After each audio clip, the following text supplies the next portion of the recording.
La vidéo qu'on s'apprête à visionner est une vidéo qui met en lumière le problème qu'est vivre seul en RDC lorsqu'on est une femme. On va tout de suite la regarder et on revient commenter juste après.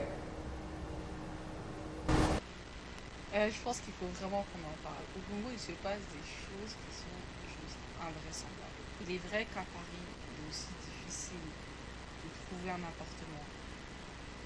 Mais à Kinshasa, Si je comprends bien, je ne peux pas prendre l'appartement parce que je ne suis pas mariée. Bon, c'est que moi je vis compter. Il y a une année comme il y a plus de mariés dans la Bruxelles. Mais qu'est-ce que j'ai à voir avec les mariés, moi? Peut-être il y a hommes mariés qui vont commencer à. Bon, je ne sais pas si un homme marié est sérieux dans sa vie. Pourquoi regarder C'est moi, je suis venue chercher le mari des jours que je suis venue prendre l'appartement. Ça m'étonne aussi d'ailleurs. Ok. là, on vient de refuser un appartement à ma soeur parce que dans la résidence où elle souhaite louer, il n'y a que des couples mariés. Il ne faudrait pas qu'ils puissent causer des problèmes. C'est quoi le rapport? Je pense que Kinshasa, c'est la ville de l'impossible. Tout ce que tu penses, tout ce qui dépasse ton imaginaire, c'est là-bas que tu vas retrouver.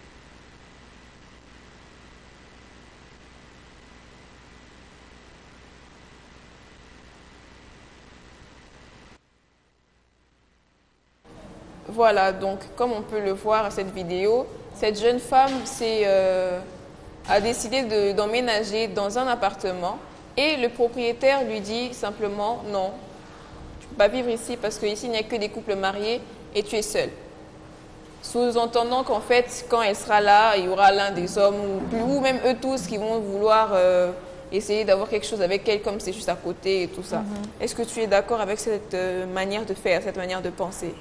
Non, parce que d'abord, de un, c'est pas tes affaires. Exactement. De deux, tu ne sais pas pourquoi je suis célibataire. Peut-être qui sait si je suis divorcée ou bien qui Peut-être sait. même que je ne suis pas célibataire, Voilà. je suis juste pas mariée. En vrai. Donc ça ne te concerne pas. Tant que je fais la part des choses, ce qui veut dire que je paye mon loyer correctement et que j'ai mon argent pour m'offrir ce luxe de payer ton appartement, bah, tu ne peux pas t'ingérer dans ma vie quand même. Tu trouves pas que c'est des fois un peu légitime parce qu'on connaît les Africains et on connaît à quel point les hommes aiment les femmes et on connaît les femmes et les tendances latisses, comme on dit. Disons que, est-ce que tu trouves pas que c'est légitime pour le propriétaire de se dire il ne veut pas ces genres de problèmes dans son immeuble, alors il se dit non, non merci, ça va, peu importe la somme que tu donnes pour mon appartement. Tu trouves pas que c'est légitime? Mais les problèmes, il y en aura toujours partout. Il y en a toujours. Et puis tu peux même trouver des couples mariés, l'homme qui sont avec la femme de notre qui est mariée. Exact. Ça peut toujours, je te dis, ça peut toujours arriver. Donc c'est pas un problème de célibataire ou pas. Donc tant que l'homme, lui, il est là, il y a une belle femme à côté. C'est bon pour lui, il est tranquille, il est calme. En plus, ça ne concerne pas seulement que les femmes, même les hommes célibataires aussi. Il vient de le dire que Oui, même les hommes célibataires. Donc, il y a des hommes célibataires, on leur dit vraiment non, non, désolé, tu ne peux pas vivre ici. donc tu veux dire aussi que les femmes aussi vont voir que l'homme il est célibataire. Généralement pour les hommes, Et si on se mêle refuse les parce deux? que, généralement pour les hommes, les propriétaires refusent. Pourquoi? Parce qu'ils se disent, vu qu'il est amarié, il fera tout le temps venir des filles différentes. Et il ne veut pas que sa maison devienne, excusez-moi du terme, un bordel. Ok. Mais je me dis encore une fois, en quoi ce sont tes affaires? Si tu veux réellement que uniquement des gens mariés, tu mets une pancarte. Ici, il n'y a que des mariés qui vivent. Exactement. Simple et net. Personne ne va refuser. Ou carrément, C'est ta propre vous- maison, c'est ta propre maison, on m'a dit. Oui, ou carrément, vous faites des règles, vous dites, bien sûr, vous êtes célibataire, mais il y a des choses à suivre, il y a des règles à suivre. Par exemple, vous n'emmenez pas des femmes à partir d'une certaine heure, ou autant de femmes en une semaine, ça ne se fait pas. Ou vous parlez, mais pas chasser quelqu'un de non, on n'accepte pas, vous êtes célibataire, non, ça c'est Ou quand dès même le départ, vous discriminatoire. établissez les conditions déjà. Vous établissez Des les conditions conditions, clairement. exactement. Pas interdit juste pour Et le puis fait du statut social. Oui, j'aimerais rajouter quelque chose pour dire que généralement quand on arrive au point où on est en contact avec le proprio, c'est que on est vraiment intéressé par la maison. Dites au commissionnaire déjà dès le début, dites à ces personnes que si elles ne sont pas mariées, elles ne viennent pas. Ok. À quoi ça sert de provoquer l'intérêt dans le cœur d'une personne pour votre bien immobilier pour au final lui dire non, comme tu n'es pas marié, dégage. C'est vraiment compliqué, c'est vraiment louche. Donc, bref, on va passer à l'autre vidéo, qui est une vidéo un peu plus chaleureuse. Je l'aime bien cette vidéo.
On a pu le voir sur cette vidéo où on voit deux femmes, j'allais dire deux jeunes femmes, deux femmes qui sont amies depuis près de 60 ans. N'est-ce pas beau de voir des longues amitiés comme ça? Il y a forcément eu des hauts et des bas, mais elles sont restées amies.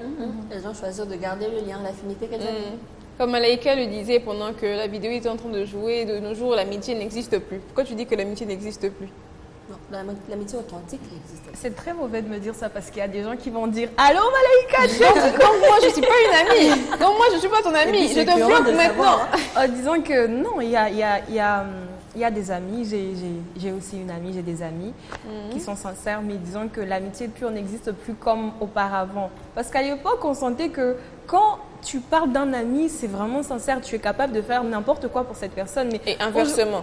Inversement, mais aujourd'hui, tu te rends compte que tu n'es pas avec cette amie en question et tu pars derrière son dos, elle est comme ci, elle est comme ça. Mais finalement, pour toi, l'amitié, c'est quoi? C'est juste passer des bons moments et après, quand on se sépare, il y a rien, je parle mal de toi quand je veux. Exactement. C'est du n'importe quoi. Les amis qui ont seulement votre nom dans la bouche lorsqu'il s'agit de vous critiquer. Mais lorsqu'il y a une offre d'emploi ou un projet, il n'y a jamais votre nom. C'est jamais, oh non, je connais une fille qui... C'est jamais ça. Mais quand pour dire, oh non, tu connais la fille qui avait... on avait publié ces vidéos et tout. Ah oui, je la connais. Là, tu parles. Mais qu'on va dire, est-ce que la bonne pour apporter les ragots. Mais qu'on va dire maintenant, est-ce que vous connaissez des gens qui, je ne sais pas, qui parlent anglais et qui ont la facilité de parler devant une caméra? Tu sais que ton ami est comme ça, hein, mais tu te tais. Tu te tais comment? Et puis en vrai, vous n'avez même pas besoin d'être amis. Juste être connaissance. Quand je te connais, je sais que tu as les capacités requises pour le job. Facilement, je peux t'appeler. Non, il y a une telle offre, viens. Tu as les capacités requises, tu es qualifié pour ça, viens.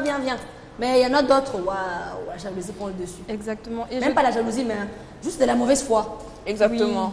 Alors, moi, je dirais aussi que c'est aussi un peu normal parce que on ne sait pas, cette génération ne sait pas c'est quoi l'amitié. C'est un peu normal aussi en quelque sorte. Je pense qu'être ami, c'est juste rire ensemble. Oui, c'est rire. Et puis, il faut savoir, tout le monde n'est pas ami. Il y a des collègues, connaissances, les camarades.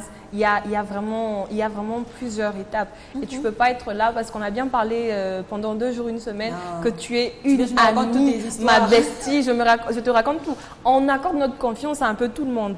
Et on n'apprend pas vraiment à connaître la personne, à connaître ses intentions envers nous. Du moment où la personne vient gentiment, on se dit, c'est une bonne personne. Pourtant, ce n'est pas ça le monde. L'humain, il est vraiment mauvais. Et c'est rare de trouver quelqu'un de très bien et avec qui tu pourrais nouer une amitié sincère.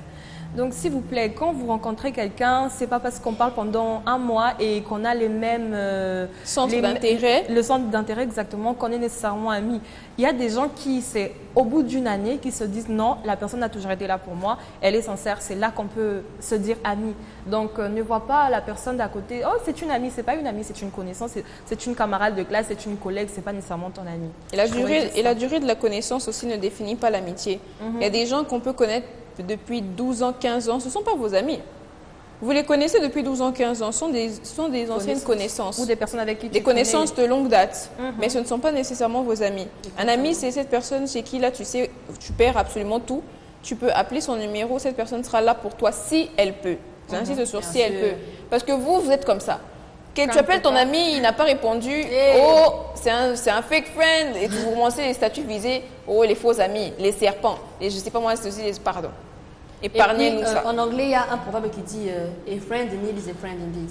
Ce qui veut dire que on reconnaît les vrais amis dans le moment difficile en vrai.